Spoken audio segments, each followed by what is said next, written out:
I was excited because she's pregnant this time, so Banning has the opportunity to sort of imagine how he's going to be as a father, and that's sort of how the story begins. They're kind of nesting. I think she's stepped out of work for a while and is waddling around the house, and they're all excited. And then he gets the call asking him to come out to London. And it's just at this point in his life where he's considering maybe not doing this crazy job anymore. And then, of course, he's like dragged right into the whole story. And she's, there's some really kind of lovely scenes where they're kind of navigating that territory. What's it like now that he's going to be a father, if he's still going to be this hardcore man? Who's the soldier when he comes home? I guess those are kind of the questions that these scenes explore.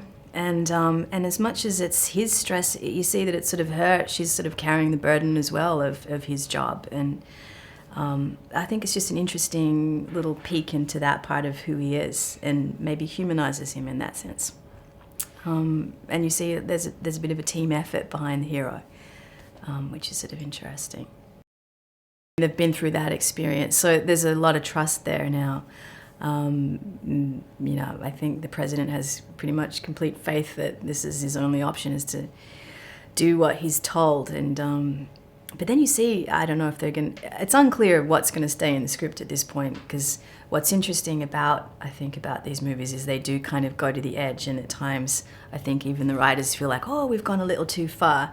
But there is a scene where the president shoots somebody currently in the current script, which I think is pushing it again to an interesting point. All these sort of superpowers are converging on the city to come to this event.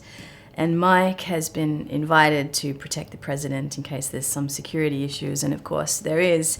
Pretty much as soon as they arrive, there's an attack on the city. And in the version of the script that I read, all of these iconic architectural structures are blown up, and the city's sort of under siege. And Mike has to protect the president, who's the main target, through this whole sequence of events.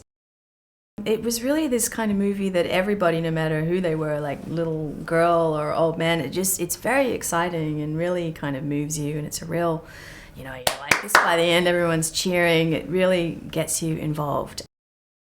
I think London has fallen takes it to the next level. I mean, we have the president on television about to be assassinated.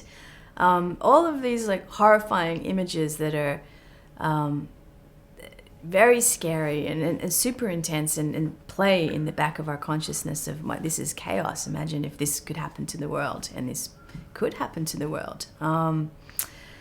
I think it'll be very powerful and compelling. He brings this really interesting perspective to the story, and personally, if you know anything about him, but also I think he's gonna really find an emotionality in the characters. Like he's quite sensitive in the way he sees things, but at the same time he's got this very brutal potential, and he will take things to the extreme. Did you know that Star Trek Beyond is the first Star Trek film ever to be shot mostly in Vancouver, British Columbia, and not in Hollywood? All existing sets, including those of the Starship Enterprise, will be rebuilt from scratch in a large studio in Vancouver. Do you think we will be able to tell the difference? Click here for more cool videos. Thanks for watching.